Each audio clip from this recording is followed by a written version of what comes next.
المظاهرات في اليوم اللي العلم فيه اتشال. انا رحت اشارك زي اي واحد عادي، ما كانش في نيتي ان انا اعمل اي حاجه، بس بعد ما رحت يعني بعدها بفتره بسيطه 5 دقايق، وافتكر ان انا حكيت الكلام ده كله يعني على بعض احنا عايزين نسمعه تاني بقى لقراءنا. على بعض الفضائيات. بعد ما وصلت بعدها ب5 دقايق تقريبا راودتني فكره ان انا اطلع من على الواجهه واجيب من على واجهه العماره واجيب العلم. العلم اللي الناس كلها عايزه تنزله. انت الاول كان ايه الدافع ان انت تروح يا احمد؟ الدافع ان انا من يوم الجمعه انا سمعت الخبر بتاع احداث سينا يوم الجمعه. فانا طبعا زعلان زي اي حد. هو اكيد مفيش حد زعل واتاثر نفسيا باللي حصل اولهم حضرتك. فطبعا الدافع اللي خلاني اروح هناك لما سمعت ان في احتجاجات. انا ما كنتش اعرف ان في احتجاجات، لكن انا لو اعرف ان في احتجاجات يوم الجمعه كنت اروح، بس انا سمعت ان في احتجاجات يوم السبت، علشان كده رحت. طبعا كنت حزين جدا على اللي حصل واخواتنا اللي ماتوا وراح دمهم هدر. فانا لما سمعت ان في احتجاجات قلت لازم اروح اطالب يعني بنفس المطالب اللي هم بيطالبوا بيها، وقلت لازم اروح واشارك معاهم زي اي حد يعني كان رايح السفاره عادي عند السفاره. وده اللي وداني يعني كنت رايح ابص على يعني هم رايحين ايه مطالبهم، رايح عادي ما كانش في ايدي حاجه. فطبعا الدافع اللي وداني ان انا طبعا حزين على اللي حصل في احداث سينا، فده اللي وداني. والله فكره تسلق العماره يعني انا عارف نفسي، انا عندي القدره ان انا اطلع من على الواجهه من بره. انا عارف نفسي انا اعرف اطلع. فطبعا كل واحد لما بيبقى عارف نفسه هيعرف يعمل حاجه بيفكر ان هو يعملها. فانا عارف ان انا اطلع، ان انا هقدر اطلع من على الواجهه، علشان كده الفكره جات لي على طول. ما راودكش خوف من اي حاجه؟ خوف مثلا من الامن، خوف من الجيش، خوف من ان انت تقع من على العماره بعد الشر يعني؟ راودتني فكره ان انا ازاي هعدي قوات الامن اول حاجه. والتاني حاجه راودتني فكره ايه الاشياء اللي انا هتسلق عليها وايه الحاجات اللي انا همسك فيها وانا طالع. اصل 21 دور المسافه مش قريبه. راودتني فكره ثالثه وديت الاهم بقى، ان ازاي انا بعد ما هوصل فوق يعني هعرف اعدي السفاره او هعرف يعني قلت اكيد في امن اسرائيلي او في موساد او في كده. فانا قلت طبعا يعني هعدي ازاي يعني لو عديت من ده كله هعدي من قوات الامن الاسرائيلي او من الامن الاسرائيلي عموما يعني ازاي. طب كل ده ما خلاكش تتردد ولو لحظه يعني؟ لا، اللي خلاني كنت متردد حاجه واحده بس، وهي البدايه. البدايه ان انا كنت واقف على الكوبري حوالي 4 ساعات او يزيد عن 4 ساعات. فانا مش يعني هي البدايه بس ان انا انط واعدي من قوات الامن وبعدين اتسلق العماره. ودنيتني فعلا واقف حوالي 4 ساعات فوق الكوبري لحد ما خلاص خدت مستني لحظه القرار اللي اخده بيني وبين نفسي ان انا خلاص نط من فوق الكوبري واعدي في الشارع واتسلق لحد ما جت اللحظه ديت. وفي الوقت المناسب يعني قلت لحد من زمايلك او حد من اللي حواليك ان انت هتعمل كده؟ لا، ما قلتش لحد خالص. ما قلتش لحد. انا خدت القرار بيني وبين نفسي، وبعدين بدات يعني اتناقش مع جماعه واقفين كده، مع كذا جماعه يعني كانوا واقفين وافراد يعني ما تعرفهمش ما اعرفهمش. كنت بحكي معاهم ان انا بقول لهم انا عايز اطلع اجيب العلم، نفسي اطلع اجيبه يعني واريح الناس اللي واقفه دي تحت كلها. فهو قال لي والله انا نفسي برضه، انا فكرت ان انا اطلع من على السلم برضه كده. قلت له لا، سلم ايه؟ انا عايز اطلع من على الواجهه. السلم اللي انت بتحكي عليه. فقال لي واجهه ايه اللي انت بتحكي عليها؟ قلت له من على الواجهه من بره. قال لي واجهه ايه؟ انت بتتكلم جد ولا بتهزر؟ قلت له لا بتكلم جد. قال لي وانت هتعرف؟ قلت له اه هعرف. فهو طبعا استخف بالكلام، فكرني بهزر او كده.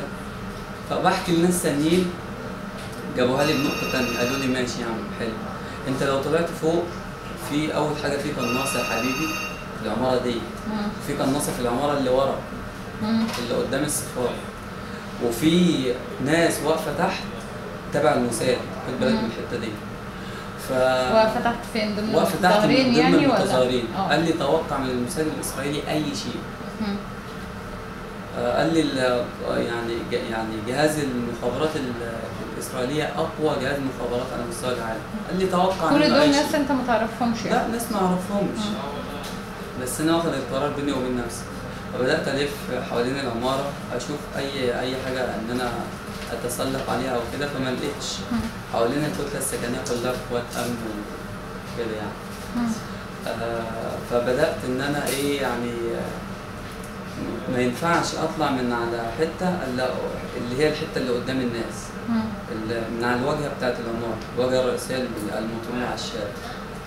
كان احساسي يعني والله العظيم انا ما كنتش عارف ان رايح على فين، وما كنتش متخيل ايه اللي هيجرى. ولما بدات اوصل الدور العاشر بدات الناس تهلل جدا بصوت عالي، فالحماس اللي كان عند الناس ده في الدور العاشر يعني الناس ما بداتش تاخد بالها منك؟ لا، الناس بدات تاخد بالها من الدور الثاني، فبدات تسكت، مش بدات تتكلم، لان هم كانوا بيتكلموا طبيعي، هتافات وارفع راسك فوق انت مصري وارحل يعني امشي ومش هنمشي هو يمشي، الشعارات اللي هي ايه المتبادله بينهم. فبدات الشعارات دي تسكت تماما لما انا طلعت. وصمت رهيب، حتى انا استغربت. قلقت في اللحظه دي لما لا انا استغربت، ببص ورا كده لقيت الناس كلها بدات تسكت وبتشاور عليا. فطبعا انا ما حطيتش في دماغي حاجه الا ان انا اكمل بس. فبدات اكمل، فبدات اسمع الشعارات اللي هي بتقول لي كمل واطلع ويعني ايه، بس كانت شعارات خفيفه. لما بدات اوصل للدور العاشر يعني الناس حست ان انا قربت من العلم، بداوا يهللوا بحماسه عاليه جدا، وحسيت ان صوت الناس ده كان بيدفعني لفوق، يعني صوتهم ما شاء الله كان في صوت جاي من تحت قوي، فالصوت ده انا كنت حاسس ان هو بيرفعني لفوق. واخده بال حضرتك؟ رغم ان كان في مخاطر او في الا ان اراده الناس اللي كانوا واقفين تحت، او هم بيعبروا عن الشعب المصري، فخلينا نقول اراده الشعب المصري هي اللي خلتني اطلع لحد فوق واكمل واجيب العلم وانزل. طبعا هو بعد اللي حصل دوت في تهديدات كتير بتجيلي، في ناس بيتكلموا على التليفون بيكلموني بيقولوا لي عايزين نقابلك، وانا لا اعرف الناس ديت ولا هم يعرفوني، ما اعرفش بيجيبوا رقم تليفوني منين. عايزين نقابلك على اساس ايه؟ بيقولوا لي احنا عايزين نقابلك بس في موضوع شخصي، في ناس ثانيه بيقولوا لي طب احنا عايزين نقابلك عشان عايزين نديك هديه حلوه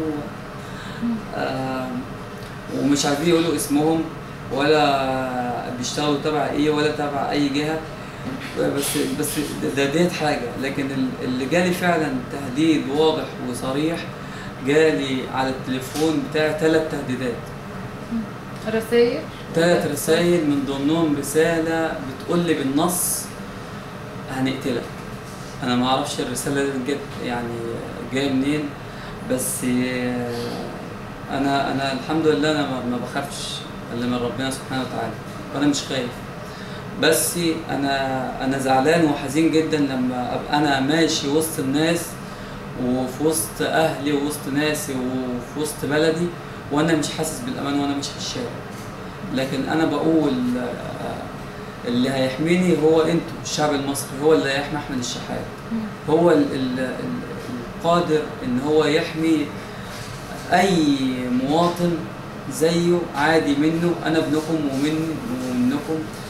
فانا حبيت اوضح النقطه ديت، ان اللي هيحميني هو الشعب المصري بعد ربنا سبحانه وتعالى، فالله خير حافظا وهو ارحم الراحمين. الرساله دي جت امبارح، انا كنت امبارح بصلي العشاء وبصلي التراويح وكنت سهران في الجامع يعني، فجات لي وانا في الجامع الرسائل دي 3 رسائل جولك ورا بعض. وبنفس الرقم من رقم 1. في رسالة بتقول لي اوعى تفكر ان احنا هنسكت، وفي رسالة تانية بتقول لي هنقتلك بالنص كده.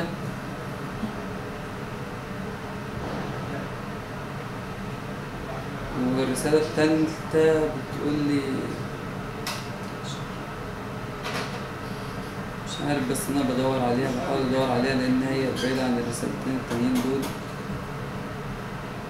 وفي رسالة بتقول لي انا هقتلك يا شحات. التلاتة بنفس الرقم 018 7618 969. مين ورا الرسائل ديت؟ انا قلت يمكن حد من الكيان الصهيوني بعتها من خلال واحد هنا في مصر او كده، لان هو الرقم 017 او 018 مش فاكر. فانا توقعت ان هم اللي يكونوا باعتين الرساله دي، او لو حد بيهزر، ما تخيلش ان حد هيهزر في حاجه زي كده يعني. انت بتتوقع ان الكيان الصهيوني لو عايز يعمل حاجه هيبعت رساله ولا هينفذ؟ مش عارف، أو يمكن تهديد من حد، انا مش عارف، انا مش فاهم الحكايه دي.